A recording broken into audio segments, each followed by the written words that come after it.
Hello and welcome to my sourdough bread making tutorial. As you can see, I already fed my sourdough starter with 50 grams of water and 50 grams of bread flour. It is nice and bubbly and has doubled in size.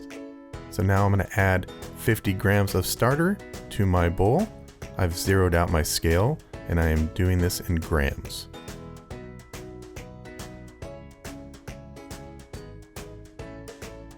I've transferred my bowl to my reverse osmosis spigot. I'm going to add 350 grams of water.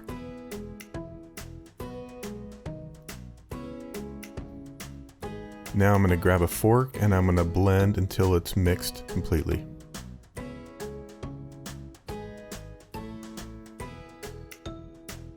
So something to mention about the bread flour that you use. I am using King Arthur's bread flour. It has 12.7% protein content. You want at least 12% when making sourdough bread.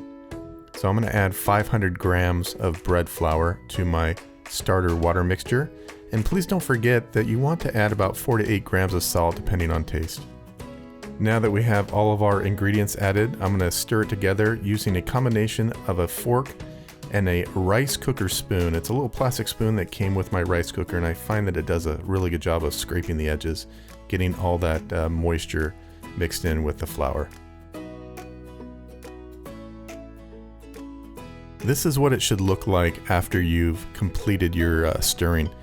A lot of people think that it doesn't have enough water, so they add more, but this is perfectly fine. It's not going to look like your typical dough at this point. Now, the next step is going to be covering it with some saran wrap and leaving it for an hour. Quick mention, please make sure to clean your tools as you go because dough dries hard. So my dough has been sitting for an hour, and next step is going to do the initial folds. So you're going to do this more than you will do any additional folds. So I'm going to lift and pull and quarter turn the bowl, lift and pull. I'm going to do this probably around 16 to 20 times. Not hugely important. Don't get caught up on the details here. You just want to mix that all together, and you're not kneading, you're really just folding or pulling the bread. So here we are, speeding it up. Once I'm done, I'm going to cover it up with plastic wrap and then wait until my next set of lifts and folds.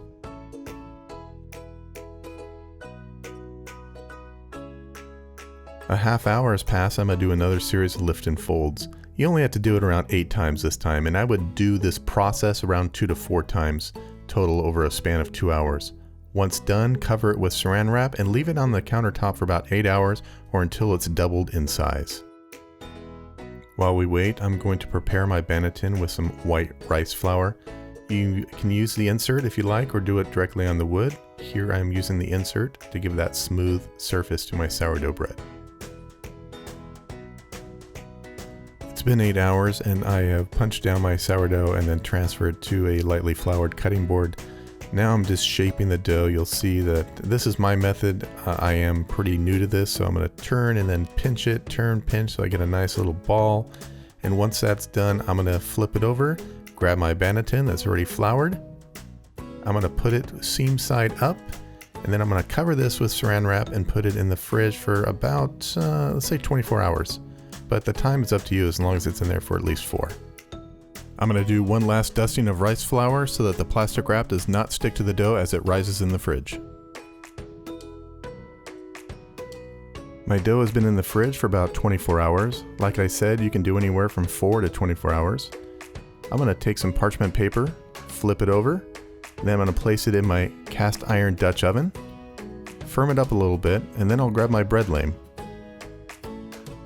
I'm going to make some slits in the top, and full disclosure, I don't really know how to do intricate designs. I've never tried, but I'm just going to do about 4 slits here to let the steam escape. Once that's done, we'll take our lid, we'll put it on top. I am using the cold bake method, placing the cast iron in the oven and then setting the temperature to 464 degrees Fahrenheit. I will leave it for 40 minutes and then take off the lid for another 15 with a total of 55 minutes. Our sourdough has finished baking and is ready to transfer to a cooling rack. You can see that removing the lid of the Dutch oven for the last 15 minutes really gave the loaf a beautiful golden brown color. And that's the process from start to finish. Allow the bread to cool for an hour, then you're ready to enjoy some delicious homemade sourdough bread. Thanks for watching.